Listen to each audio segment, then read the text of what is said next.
Servus beieinander, der Johann Barse ist da. Heute kochen wir nochmal mit Spargel. Mit normalem Gemüsespargel, mit dem sogenannten Wildspargel. Den Wildspargel, den habe ich schon ein bisschen in Butter angelassen. Den normalen Spargel habe ich gekocht. Zwiebel, Butter, ein bisschen Mehl brauchen wir. Ein Joghurt. In der Küche sagt man, dass es nicht gar so geil wird. Nehmen wir heute einmal keine Creme fraiche, sondern einen Joghurt hier.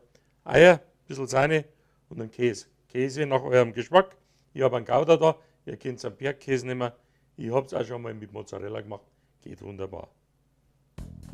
Und dann haben wir unsere 4 Eier. Die würzen wir gleich mit Salz.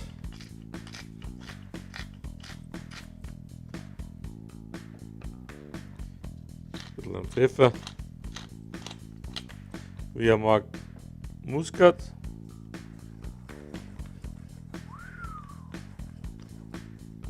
Sind das nicht schöne? Muskat, Salz und Pfeffermühlen. Und dann sparen wir das Ei und schlagen wir es auf.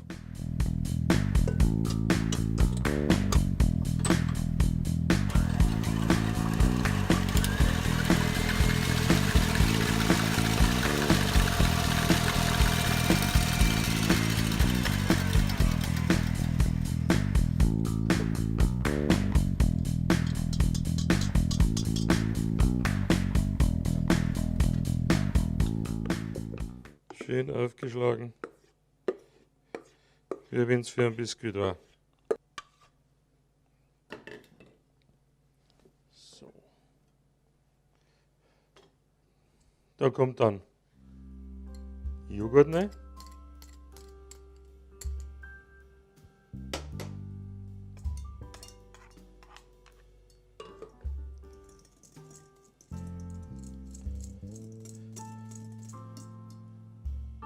Einen Schuss Sahne.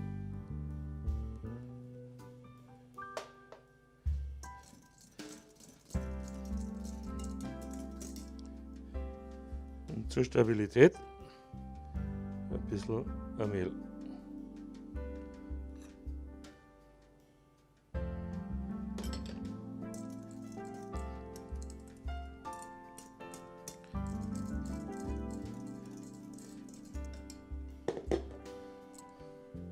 So, voilà. Dann machen wir eine Pfanne warm. Ein bisschen Butter.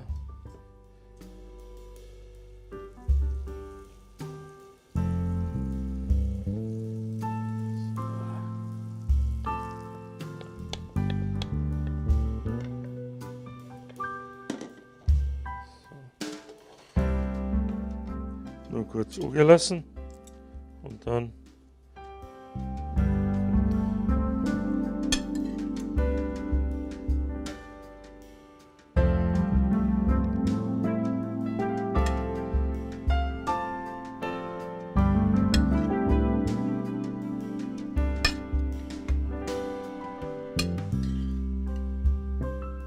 den Spargel, den muss man davor ein kleines bisschen trocken machen, soweit es geht, der lasst immer ein bisschen Wasser. So, dann tun wir noch Zwiebel drauf.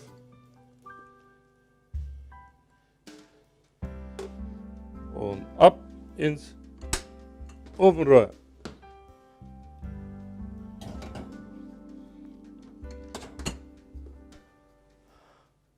Und dann warten wir ein bisschen.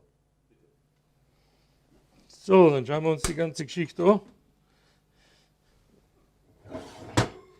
Jawohl. Ja, und wenn es fertig ist, beziehungsweise wenn es ein bisschen angezogen hat, dann tun wir da noch einen Käse drauf. Also ihr könnt alles nach eurem Geschmack machen. Ihr könnt einen Bergkäse nehmen. Ich habe jetzt einen relativ milden Gouda. Es geht auch mit einem Mozzarella oder einem Emmentaler. Dann kommt es nochmal in den Ofen. Und am besten, wenn ihr Oberhitze habt, schaltet die Oberhitze ein, dass es nur noch von oben gart. So, da. Und schaut das nicht schön aus. Und jetzt kann ich meine Brühen auch wieder aufsetzen. Tue ich mal runter, wenn es so dampft von unten. Leicht locker. Ein schönes Abendessen. Ein Salat dazu. Wunderbar. Und wenn es zu wenig herzhaft ist, der kann auch noch einen Speck mit drauf tun. Ich wünsche viel Spaß beim Nachkochen und schön aufpassen, was es nächste Mal gibt. Servus, Bernhard.